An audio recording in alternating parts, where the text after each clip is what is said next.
Adegan dramatis terjadi saat petugas Badan Penanggulangan Bencana berusaha menyelamatkan rekannya yang nyaris terjebak di derasnya arus Sungai Tuntang yang menggenangi rumah warga Pilang, Gubuk, Grobogan, Jawa Tengah. Rekannya akhirnya selamat setelah ditarik ke atap rumah warga. Upaya penyisiran untuk mencari korban yang terjebak di dalam rumah pun kembali dilakukan. Dari Mbak Ijo, pintu air, tanggul. Selain hujan deras yang terus mengguyur, banjir juga diakibatkan jebolnya tanggul Sungai Tuntang. Hingga saat ini ada 3 titik tanggul jebol yang kondisinya semakin melebar dan mengkhawatirkan. Rumah anjir. Rumahnya bro, astagfirullah. Astagfirullah. 6 rumah warga yang terbuat dari bahan bambu dan kayu dan seisinya lenyap ikut terseret arus. Banjir juga membuat ruas jalan raya Grobogan, Semarang, Jawa Tengah terendam dengan ketinggian 50 cm. Dari Grobogan, Jawa Tengah, Rustama Nusantara, iNews melaporkan.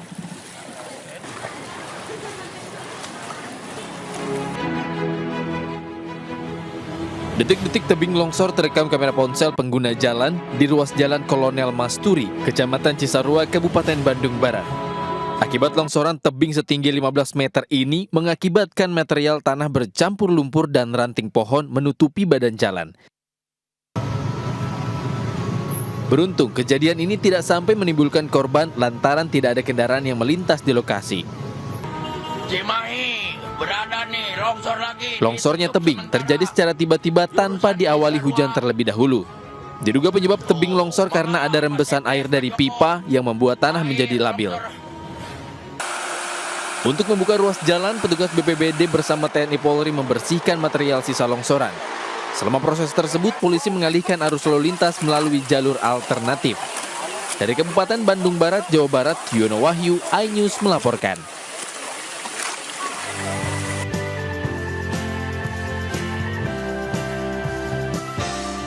Buah anggur yang segar ini sangat menggoda selera. Nah, bagi Anda yang ingin mencicipi buah anggur, bisa datang ke Argo Wisata di Kelurahan Ngadirejo, Kepajen Kidul, Kota Blitar. Tak hanya itu, pengunjung dapat merasakan sensasi memetik dan memanen buah anggur secara langsung dari pohonnya. Terdapat belasan jenis buah anggur yang ditanam di lokasi ini. Di antaranya anggur Jupiter, Transfigurasi, dan anggur jenis Ninel. Terus coba-coba tanam yang sebelah sana, cuman sedikit mas, yang itu saja. Hasilnya kelihatannya bagus, terus nambah lahan sedikit-sedikit sampai ini agak luas ini. Pengunjung merasa senang karena bisa bersuah foto di kebun, menikmati buah anggur dari pohon, sekaligus belajar pengetahuan tentang aneka macam varian buah anggur. Lebih fresh, kita bisa milih anggur langsung ya. Pengunjung bisa mencicipi dan membawa pulang anggur di Argo Wisata ini dengan harga Rp100.000 setiap 1 kilogramnya. Dari Blitar, Jawa Timur, Robi Ridwan, iNews melaporkan.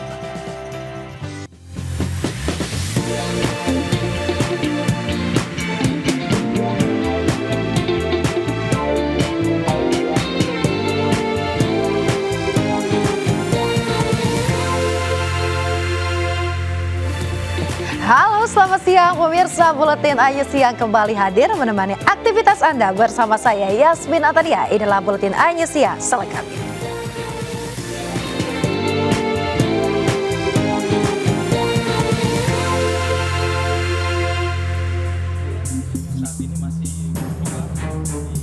Seorang pelajar SMP di Kota Kendari, Sulawesi Tenggara terpaksa harus berurusan dengan polisi. Pasalnya ia tertangkap tim patroli Ditsamata Polda Sultra saat menggunakan seragam polisi dan menjadi polisi gadungan di jalanan. Pelajar yang baru berusia 15 tahun dan duduk di kelas 3 SMP ini kemudian dibawa ke Polsek Mandongga untuk dimintai keterangan. Menurut polisi, alasan pelaku menjadi polisi gadungan karena terobsesi menjadi seorang anggota Polri. Seragam Polri yang digunakan pelaku juga dibeli dan dijahit sendiri. Informasi yang kami terima dari sang anak tersebut dia terobsesi untuk menjadi seorang polisi, makanya dia memperoleh baju tersebut dari membeli dengan cara membeli dari toko-toko persiapan perlengkapan TNI Polri dengan membeli pangkat dan nama itu dijahit sendiri kemudian dibuat dan digunakan tersendiri juga. Karena dianggap tidak mengganggu ketertiban dan merugikan orang lain, pihak Polsek Mandongga pun menyerahkan pelaku ke orang tuanya dan menyita seragam polisi milik remaja ini. Dari Kendari, Sulawesi Tenggara, Muhtarudin, iNews melaporkan. Pemirsa, seorang bocah 7 tahun menjadi korban penganiayaan kedua orang tuanya di Parung, Bogor, Jawa Barat. Perlakuan kasar diterima korban diduga saat korban dipaksa untuk mengamen di jalanan.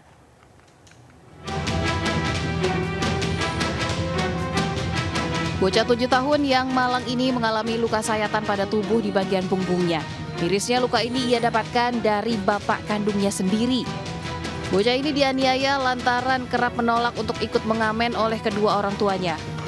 Bahkan bocah berinisial N ini harus menyetor uang kepada ibu tirinya sebesar Rp50.000 setiap hari dari hasil mengamen. Sementara penganiayaan terungkap setelah sejumlah tetangga melihat kondisi sang anak yang mengalami luka-luka. Beruntung kini sang anak akhirnya mendapatkan perawatan medis dan dalam pemantauan dari Satreskrim Unit PPA Polres Bogor untuk pemeriksaan psikologinya. Nah, pada hari itu si ibu tiri korban menyuruh korban N untuk mengamen dan kemudian bapaknya di dalam kamar si korban N ini dicambuk, dipukuli dengan menggunakan besi bekas hanger. Saat dimintai keterangan, ibu tiri korban yang memaksa sang anak mengamen pun berkelit. Lagi bawa-bawa gelas, kita nggak maksa untuk dia untuk ngamen, enggak Pak, sama sekali enggak. Masa tega orang tua nyuruh anaknya ngamen. Kini tersangka pemukulan yang merupakan ayah kandung korban sudah ditangkap kepolisian Resor Kabupaten Bogor dan terancam hukuman 5 tahun penjara. Dari Kabupaten Bogor, Iwan Setiawan, iNews melaporkan. Pemirsa, warga di Kabupaten Muna, Sulawesi Tenggara menangkap seekor ular piton sepanjang 7 meter usai memangsa seekor anak sapi. Nah, di Mempawah, Kalimantan Barat, warga beramai-ramai menangkap seekor ular piton usai memangsa 2 ekor kucing. Warga di Desa Wasalongka, Kecamatan Parigi, Kabupaten Muna, Sulawesi Tenggara menangkap seekor ular piton sepanjang 7 meter yang menelan seekor anak sapi milik warga. Ular ini ditemukan warga di belakang Polsek Wasalongka, tidak jauh dari pemukiman penduduk. Ular ditemukan dengan kondisi badan membesar di bagian perutnya. Karena penasaran, warga langsung membelah perut ular dan mengeluarkan anak sapi yang telah mati. Di Mempawah, Kalimantan Barat, warga beramai-ramai menangkap seekor ular piton usai memangsa 2 ekor kucing di tengah jalan. Ular piton sepanjang 5 meter dan berat 30 kilo ini kemudian dilepaskan kembali ke hutan yang jauh dari lokasi pemukiman penduduk. Tim Liputan iNews melaporkan. Pemirsa, diduga akibat korsleting listrik, sebuah rumah semi permanen ludes terbakar di Petamburan, Jakarta Barat. Sementara seorang pemulung tewas terserempet kereta api saat mencari barang bekas di kawasan Cipinang, Jakarta Timur. Dan 2 informasi ini kami rangkum dalam Indonesia 24 jam.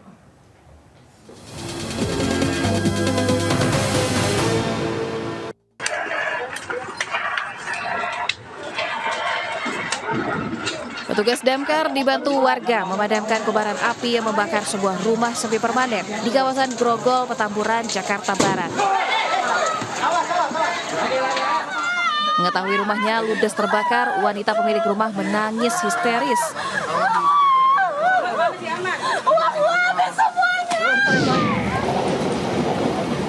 Seorang pemulung tewas terserempet kereta saat sedang mencari barang bekas di perlintasan kereta api Cipinang Lontar, Jakarta Timur. Polisi mengevakuasi jasad korban ke kamar jenazah Rumah Sakit Cipto Mangunkusumo.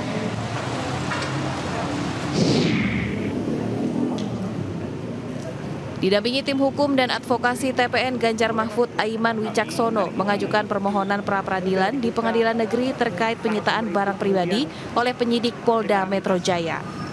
Penyitaan dilakukan penyidik setelah ia menolak mengungkap identitas narasumber informasi dugaan aparat tidak netral dalam Pilpres 2024. Aiman yang merupakan jurnalis mengatakan memiliki hak tolak untuk menyebutkan narasumber.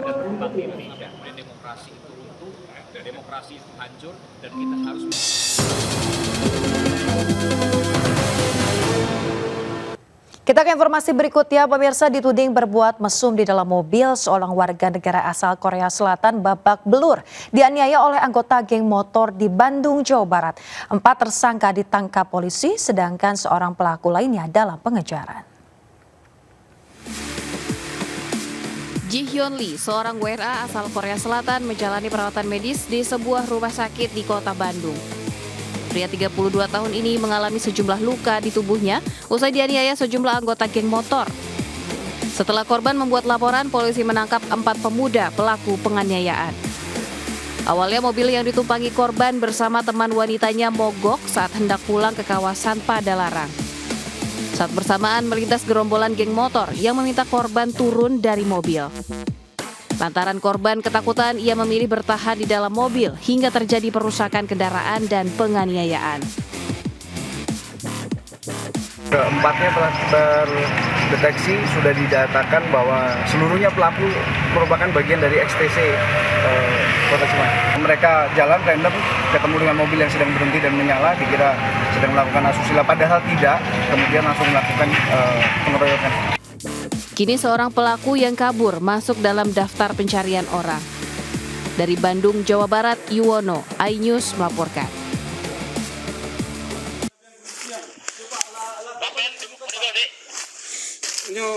Seorang pemuda ditemukan tak bernyawa ditumpukan sampah di dasar jurang sedalam sekitar 50 meter di Ngarai samping Stadion Ateh Ngarai, Kota Bukit Tinggi, Sumatera Barat.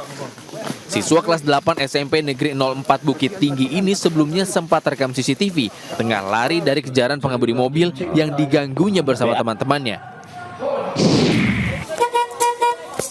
Tawuran antar kedua kelompok pelajar di Desa Cipurut, Kecamatan Cirenghas, Kabupaten Sukabumi, Jawa Barat viral setelah direkam dan diunggah sendiri oleh pelaku. Seorang pemuda yang merupakan alumni dari salah satu sekolah menjadi korban dan terluka parah di bagian kepala. Akibat ketagihan judi slot, 2 pemuda nekat melakukan aksi penjamretan terhadap seorang mahasiswi yang sedang berboncengan di Jalan Jenderal Sudirman, Palembang. Aksinya digagalkan oleh polisi lalu lintas yang melihat kejadian dan mengejar pelaku. Pemirsa, buat kamu yang sedang ada di rantau saat pemilu 2024 nanti, nggak usah khawatir, hak suaramu akan hilang. Informasinya saat lagi di Buletin iNews ya.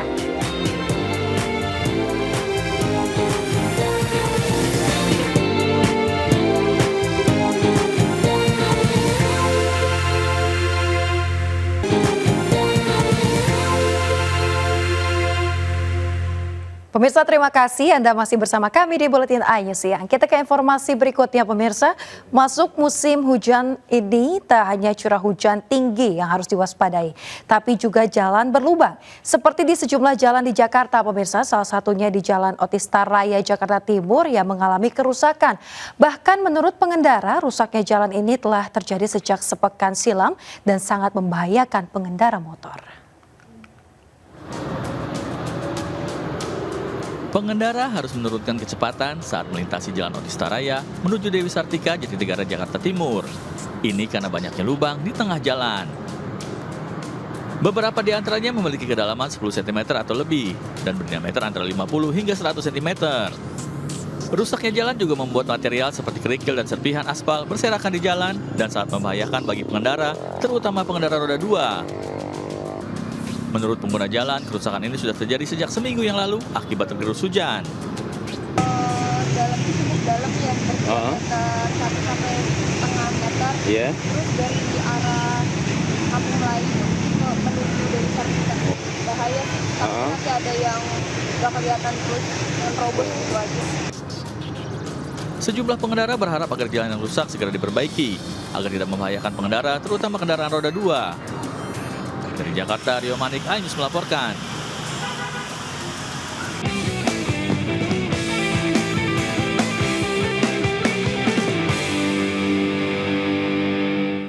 Pemirsa, pemilu sudah di depan mata nih. Untuk Anda yang tinggal tidak sesuai domisili, jangan golput ya. Berikut ada tahapan pindah daftar pemilih tetap yang bisa Anda simak.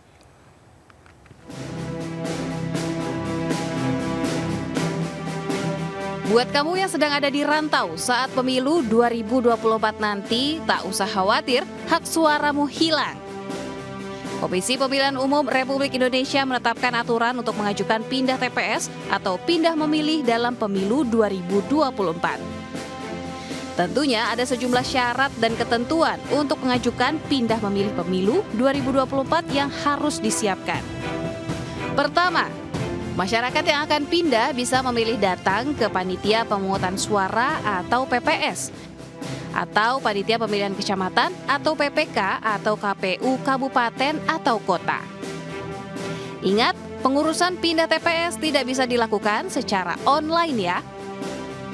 Dan berikut ketentuan pindah pemilih pemilu 2024. Pertama, datang langsung ke PPS, PPK atau KPU Kabupaten atau Kota.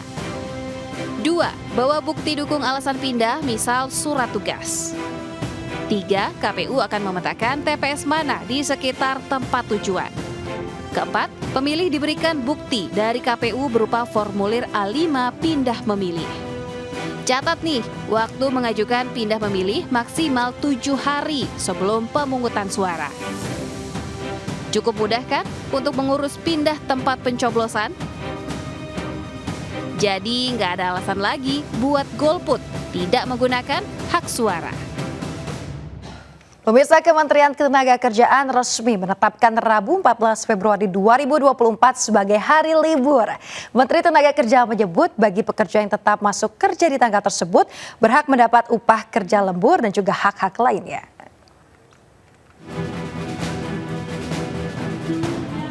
Pengumuman libur pemilu 2024 tertuang dalam Surat Edaran Menaker Nomor 1 Tahun 2024 tentang pelaksanaan hari libur bagi pekerja pada hari pemungutan suara. Berdasarkan surat edaran inilah, Rabu 14 Februari ditetapkan sebagai hari libur. Namun apabila di hari tersebut pekerja harus tetap masuk, pengusaha wajib mengatur waktu kerja agar buruh dapat menggunakan hak pilihnya. Bagi pekerja yang tetap masuk kerja di tanggal tersebut, juga berhak mendapat upah kerja lembur dan hak-hak lainnya sesuai ketentuan peraturan perundang-undangan. Pemirsa, Siti Atikoh, istri Capres nomor urut 3 Ganjar Pranowo bersilaturahmi ke Ponpes Syifaul Qulub Lil Muta'alimin, Serang, Banten. Di lokasi, Atikoh berdialog dan juga menyerap aspirasi pengasuh Ponpes serta para santri. Tiba di Ponpes Syifaul Qulub Lil Muta'alimin, Serang, Banten, Siti Atikoh disambut hangat pihak pesantren dan juga puluhan santriwati. Istri dari Capres nomor urut 03 Ganjar Pranowo ini kemudian langsung menggelar dialog untuk menyerap aspirasi serta menyosialisasikan program dari Ganjar Mahfud. Atikoh juga menyampaikan jika nanti dirinya terpilih menjadi ibu negara, tidak akan melupakan rakyat yang ia datangi. Ini menjadi bukti bahwa Atikoh sangat mencintai rakyatnya. Mayoritas itu saya membantu Mas Ganjar untuk menyerap aspirasi. Jadi mencatat sebetulnya yang menjadi problem masyarakat itu apa saja. Nah, ini nanti saya sampaikan ke Mas Ganjar. Sebelum berdialog dengan para santriwan dan santriwati di Ponpes Syifaul Qulub, Atikoh sempat bersilaturahmi dengan putra Abu Yamun Fasir, salah satu tokoh agama di Serang, Banten. Dari Banten, Ismalia Ilham Zarkasi, iNews melaporkan. Sementara itu, pemirsa, calon presiden nomor urut 1 Anies Baswedan menyapa warga Mataram, Nusa Tenggara Barat. Nah, di tempat lain, Capres nomor urut 2 Prabowo Subianto kemarin menghadiri puncak perayaan HUT Partai Gerindra di Sanur, Bali. Calon Presiden nomor urut 1 Anies Baswedan disambut meriah pendukungnya saat tiba di lapangan umum Karangpule, Sekrabel, Mataram, Nusa Tenggara Barat.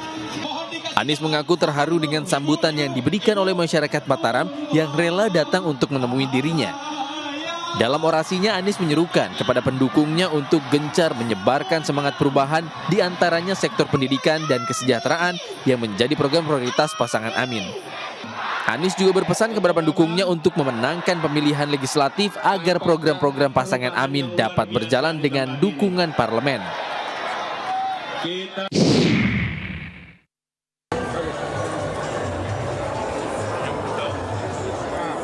Sementara itu, Capres nomor urut 2 Prabowo Subianto kemarin menghadiri puncak perayaan HUT Partai Gerindra di Sanur, Bali. Kedatangan Prabowo di lokasi acara disambut kader partai serta pendukungnya. Dalam sambutannya, jika mendapat mandat dari rakyat sebagai presiden, Prabowo menjanjikan Indonesia menjadi negara yang maju dan mandiri.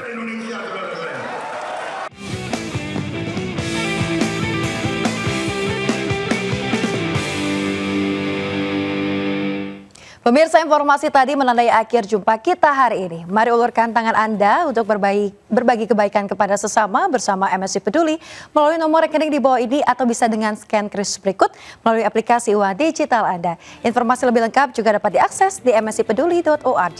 Saya Yasmin Tania beserta kru yang bertugas pamit undur diri. Selamat beraktivitas, terima kasih dan sampai jumpa.